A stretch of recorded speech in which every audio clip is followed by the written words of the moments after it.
Hello, good morning प्यारे बच्चों। 12th biology classes में हम इससे पहले मानव पाचन तंत्र लेसन पढ़ चुके हैं। उसके नोट्स भी आपके पास पीडीएफ फाइल में भेज दिए गए हैं। उनको अच्छी तरह से अपनी नोटबुक में लिख लें और 1 तारीख को यानी कल इनका टेस्ट है, उसकी अच्छी तरह से तैयारी कीजिए। Best of luck. आज हम नया लेसन स्टार्ट कर रहे हैं।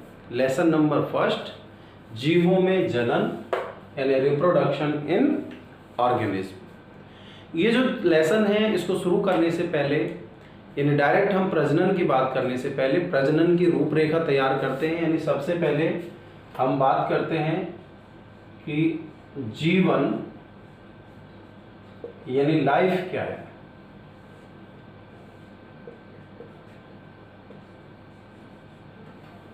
जीवन यानी लाइफ क्या है, ये एक्चुअल में अगर कोई पदार्थ है, जैसे ये एक मार्कर है मेरे हाथ, अगर कोई पदार्थ वातावरण से, कहां से, वातावरण से, यानी पदार्थ की ऐसी दशा या ऐसी कंडीशन जब वो पदार्थ वातावरण से रासायनिक ऊर्जा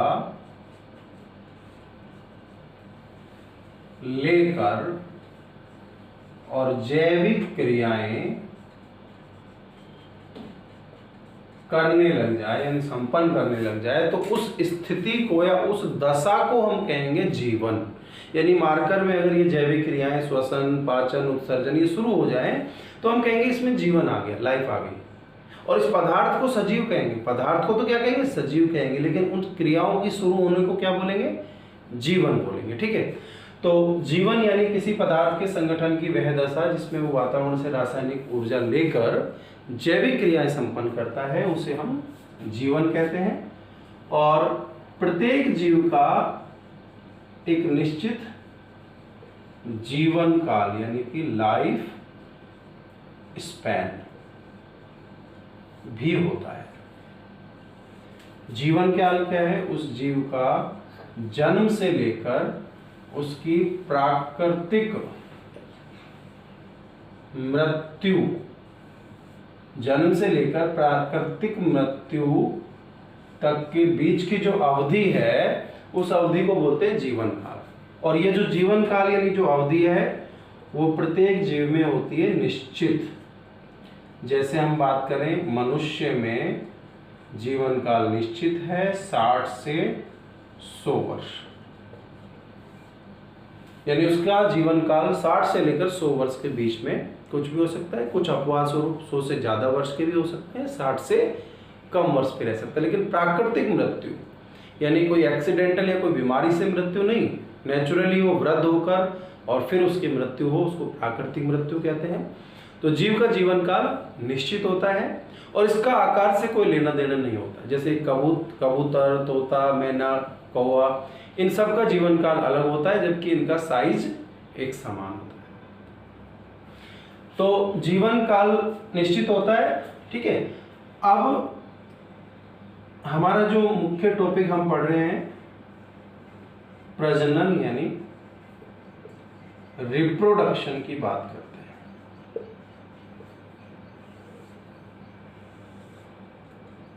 तो रिप्रोडक्शन या प्रजनन क्या है, कोई जीव है, ठीक है, जीव के अंदर कोई क्षमता है, वो क्षमता जिससे वो जीव संतति जीव उत्पन्न कर सके। क्या उत्पन्न कर सके, संतति जीव, यानी किसी जीव के अंदर पाई जाने वाली ऐसी क्षमता जिससे वो अपने समान संतति जीव उत्पन्न कर सकता है, तो उस क्षमता को प्रजनन कहते हैं। तो प्रजनन क्या है, वास्तव में क्षमता है। ये मार्कर है, अगर मान लीजिए जीव होता और ये अपने समान दूसरा मार्कर बना लेता तो इसको हम क्या बोलते हैं, प्रजनन बोलते हैं। मनुष्य से मनुष्य पैदा होता है, प्रजनन। नीम के पेड़ से नीम का पेड़ पैदा होता है, प्रजनन। अपने समान जीव उत्पन्न करने की क्षमता को क्या बोल रहे हैं, प्रजनन बोल रहे हैं। अच्छा, यहां पर एक क्वेश्चन अपन ले सकते हैं कि जीव जनन क्यों करते हैं, जीव जनन क्यों करते हैं। तो यहां इसका आंसर क्या निकल कर आएगा कि जो जीव है, प्रत्येक जीव जो है उसका होता है निश्चित जीवन काल। निश्चित क्या होता है? जीवन काल। और जीवन काल कंप्लीट होने के बाद उसकी क्या हो जाएगी? प्राकृतिक मृत्यु। तो मृत्यु हो गई तो जीव तो अस्तित्व खत्म हो गया ना, सारे जीवों की मृत्यु होगी तो जीव नष्ट, खत्म। नीम का पेड़ है, प्रजनन नहीं करेगा तो सारे नीम के पेड़ों की एक समय मृत्यु हो जाएगी। मनुष्य अगर प्रजनन नहीं करता तो मनुष्य 100 साल बाद उसकी मृत्यु, तो वो जीव विलुप्त हो गया ना। तो अपनी निश्चित जीवन काल होता है, अतः अपनी जाति के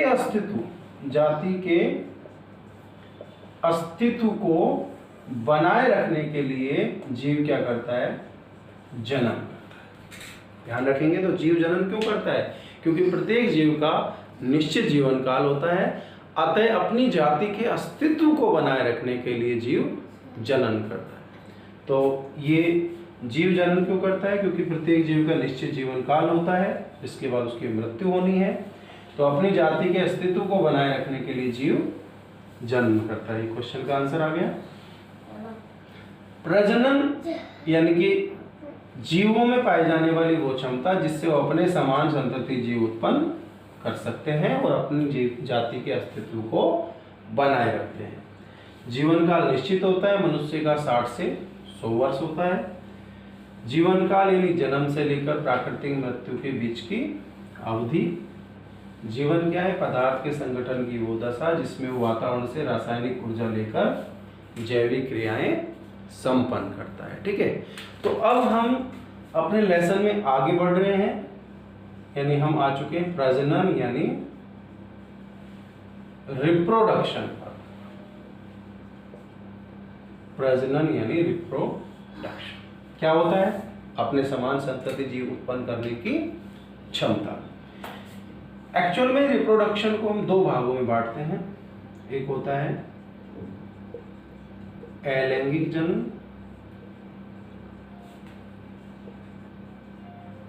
एसेक्सुअल रिप्रोडक्शन। एक होता है लैंगिक जनन, सेक्सुअल रिप्रोडक्शन।